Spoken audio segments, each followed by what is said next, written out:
శివభక్త కథామృతం. శుక్లాంబరధరం విష్ణుం శశివర్ణం చతుర్భుజం ప్రసన్నవదనం ధ్యాయేత్ సర్వవిఘ్నోపశాంతయే. జన్మలన్నింటిలోనూ మానవ జన్మ ముఖ్యమైనది.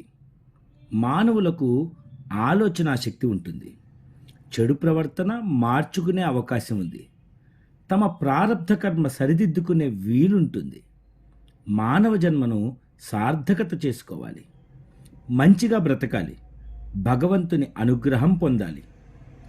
మోక్ష సాధనములు 4: సాలోక్య, సామీప్య, సారూప్య, సాయుజ్యములు. విష్ణువుని పూజించే వారిని విష్ణు భక్తులు అంటారు. నారదుడు, ప్రహ్లాదుడు, ధ్రువుడు, అన్నమయ్య, త్యాగయ్య, రామదాసు, పోతన, ఇలా ఎందరో. మరి శివుని పూజించే వారిని శివభక్తులు అంటారు. అటువంటి శివభక్తులను నయనార్లు అంటారు. తమ భక్తితో శివుని మెప్పించి ఆయన అనుగ్రహముతో ఆయనలో లీనమైన వారు నయనార్లు. భగవంతునిలో లీనమవడానికి శివ సాయుధ్యం పొందారు అంటారు. అటువంటి శివభక్తులే ఈ నయనార్లు. ప్రతి ఒక్క నయనారు శివుని మెప్పించారు. నయనార్ల గురించి తెలుసుకోవడం, ఆ తెలుసుకున్న రీతిలో కనీసం మనం ప్రయత్నించి ప్రవర్తించగలగడం, మనిషి జన్మెత్తినందుకు ఒక సార్థకతగా మనం గుర్తించాలి. మనం కూడా ఆ నయనార్ల మార్గం అనుసరించి ఆ పరమేశ్వరుని కృపకు పాత్రులయ్యేందుకు చేస్తున్న ఈ చిన్న ప్రయత్నం శివభక్త కథామృతం. శివభక్తులైన నయనార్ల చరిత్రను మీ ముందుకు తీసుకొస్తున్నాం. సుందరమూర్తి నయనార్. సుందరమూర్తి నయనార్ 8వ శతాబ్దంలో వినుతికెక్కిన శివభక్తుడు. 4 మత గురువులలో ఈయన ఒకరు. వీరిని సమయాచారులు అంటారు. శివునికి సంబంధించిన భక్తి పాటలను తేవారము అంటారు. ఈ పాటలన్నీ గ్రంథముగా రూపొందించారు. సుందరారు పాడిన పాటలు, అప్పారు లేక తిరునవక్కరసు పాడిన పాటలు, తిరుజ్ఞాన సంబంధాలు పాడిన పాటలు, వీటన్నింటినీ తేవారము అంటారు. మాణిక్యవాచకరు పాడిన పాటలకు తిరువాచకము అని పేరు వచ్చింది. సుందరారు 18 సంవత్సరాలు మాత్రమే జీవించారు. తన మీద ఆధారపడిన వారి కోసము దేవుని చాలా చనువుగా తనకు కావలసినవి అడిగి తీసుకునేవారు. శివభక్తులతో నిండిన తిరునావలూరులో సడయనైనారు, జ్ఞానమ్మ దంపతులకు జన్మించారు సుందరారు. నంబియారురారు అని పేరు పెట్టారు. ఈ కుమారుడు కృతజన్మలో ఎవరంటే క్షీరసాగర మథనములో పుట్టిన హలాహలమును త్రాగమని శివునికి అందించినవాడు. శివుని దగ్గర ఉండేవాడు. అందుకే అతనికి అలల సుందరారు అని పేరు వచ్చింది. పార్వతీదేవి దగ్గర చలికత్తెలుగా ఉన్న అనిందితి, కమలిని, వీరిని మోహదృష్టితో చూచినందున శివుడు అది గ్రహించి ఆ ముగ్గురిని భూలోకంలో పుట్టించాడు. అలల సుందరారు తనకు కలిగిన కోరికకు చాలా చింతించాడు. శివునికి దూరము కావలసి వస్తోందని, భూలోకములో పుట్టినచో శివుని మరిచిపోతానేమోనని భయపడ్డాడు. భగవంతుని ఆలోచన మరో విధంగా ఉంది. తిరుతొండతోగై సుందరారు చేత పాడించుకోదలిచాడు.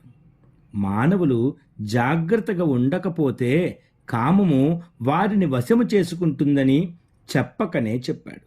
ఈ విధంగా సుందరారు పుట్టుక జరిగింది. సుందరమూర్తి అందము చూసిన ఆ దేశపు రాజు నరసింగమునియారు ఆ బాలుని పెంచుకుంటానని తనకు ఇమ్మని అతని తల్లిదండ్రులను అడిగాడు.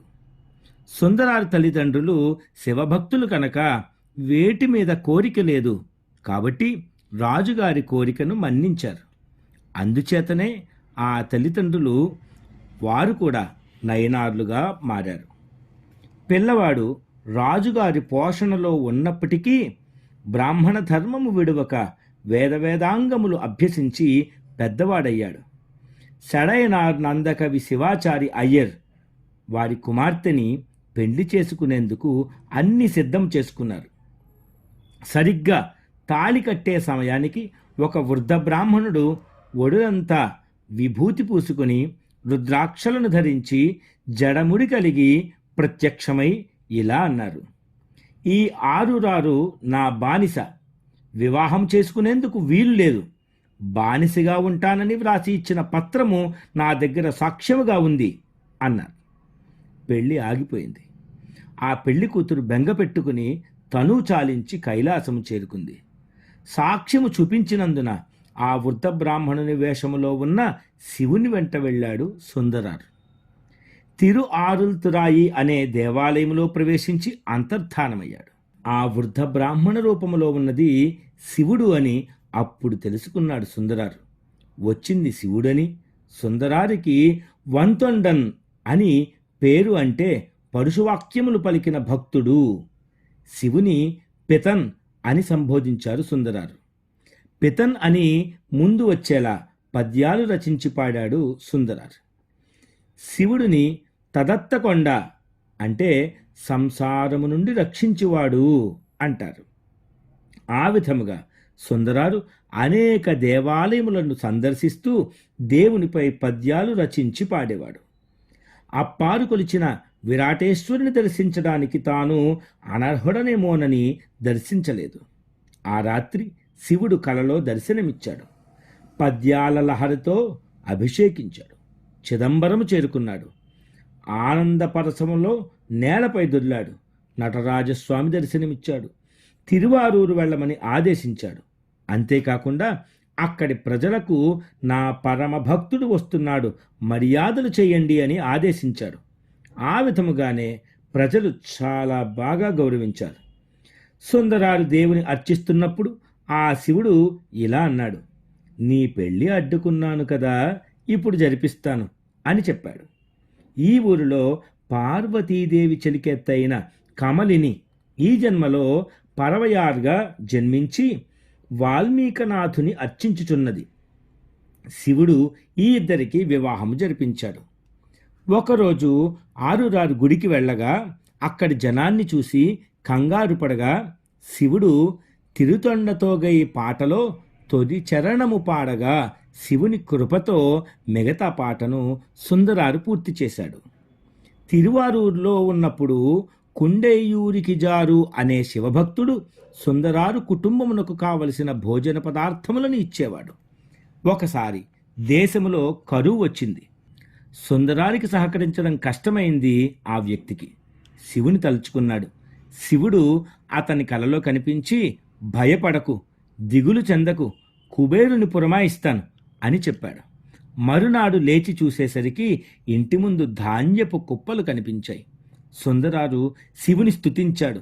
శివుని భూతగణములు ఆ ధాన్యపు రాశిని తిరువారూరు చేర్పించారు. పరవయారు శివుడు చేసిన పనికి ముగ్ధురాలైంది.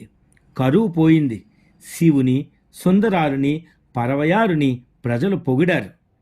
తిరునాట్యత్తాన్ గుడివాసి అయిన కొట్టులి నాయనార్ చోళరాజు యొక్క ప్రధాన సైన్యాధికారి, శివభక్తుడు. ఒకసారి సుందరారుని తన ఇంటికి ఆహ్వానించి తన అమ్మాయిలు సింగడియారు, వనప్పహయ్యారులను పెండ్లి చేసుకోమన్నాడు. సుందరారు మాత్రం సింగడియారికి తండ్రిగా ఉంటానన్నాడు. సింగడియప్పన్గా పిలిపించుకున్నాడు. సుందరారు పాటలంటే శివునికి ఎంతో ఇష్టము. తన భార్య దానము ఇచ్చుటకు బంగారు నాణెము కావాలని అంటే పాట పాడితే గాని శివుడు ఇవ్వలేదు.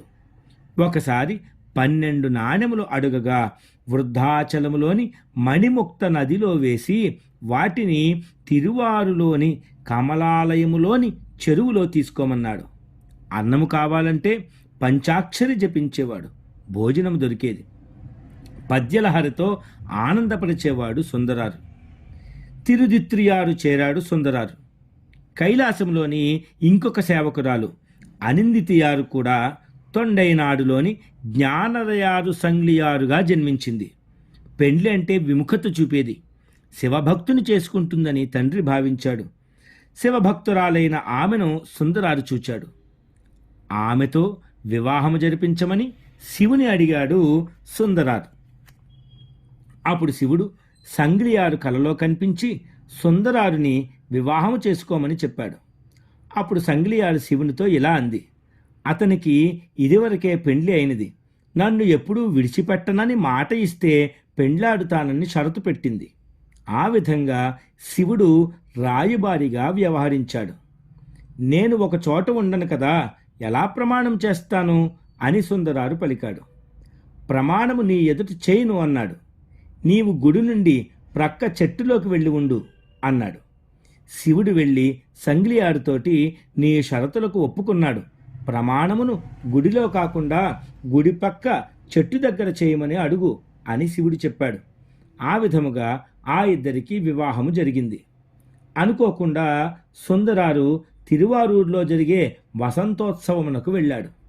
ఇచ్చిన మాట తప్పినందుకు సుందరారు గుడ్డివాడయ్యాడు.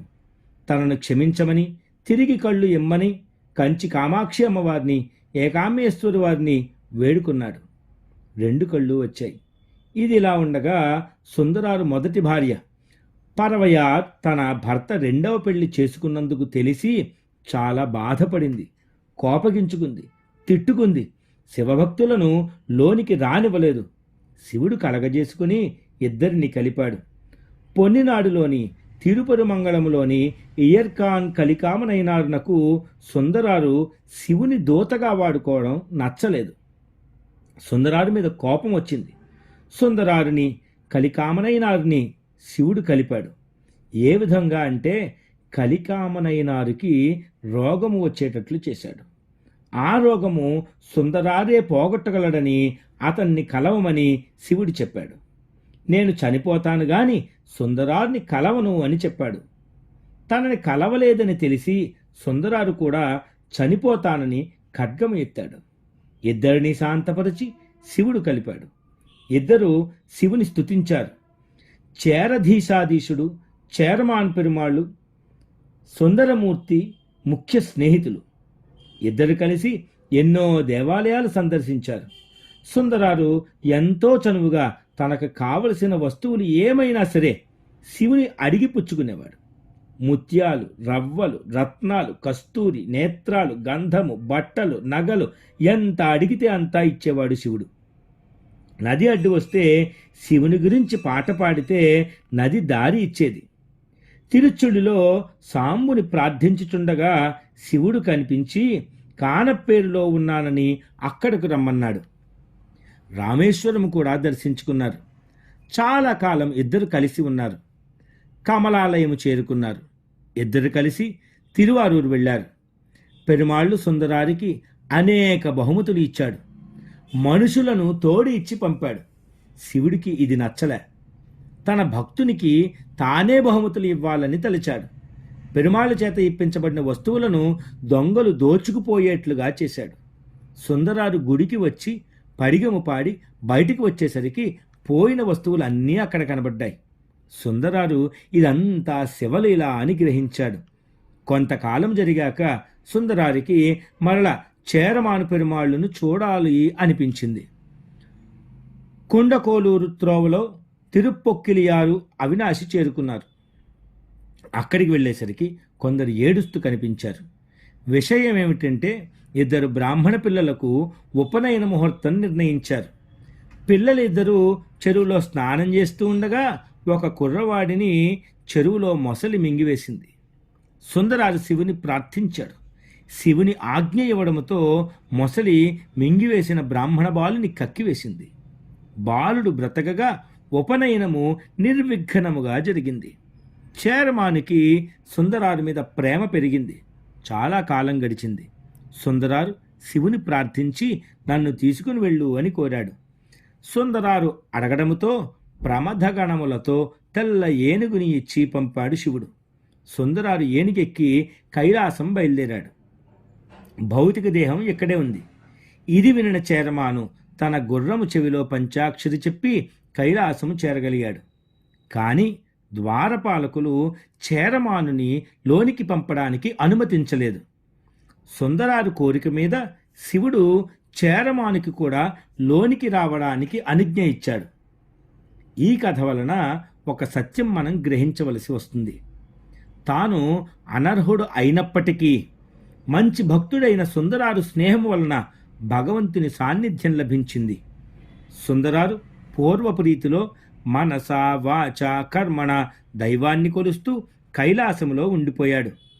ఇతని ఇద్దరి భార్యలు భూమిపై కొంతకాలం పూర్వపు కర్మ ఫలితాలను అనుభవించి చివరికి కైలాసము చేరారు. పార్వతీదేవికి యథావిధిగా పరిచర్యలు ప్రారంభించారు. మనం తెలిసి తెలియక ఏదైనా పొరపాట్లు చేస్తూ ఉండుండొచ్చు. కానీ సజ్జన సాంగత్యం ఏదైతే ఉందో అది మనం చేసే చిన్న చిన్న పొరపాట్లని క్షమించే దిశగా, క్షమింపజేసే రీతిలో మన జీవితాన్ని మారుస్తుంది అనడానికి ఈ సుందరారు జీవితం ఒక ఉదాహరణగా మనం చెప్పుకోవచ్చు. మరి మరో నయనార్ కథతో మళ్ళీ కలుద్దాం. అంతవరకు సెలవు. నమస్కారం.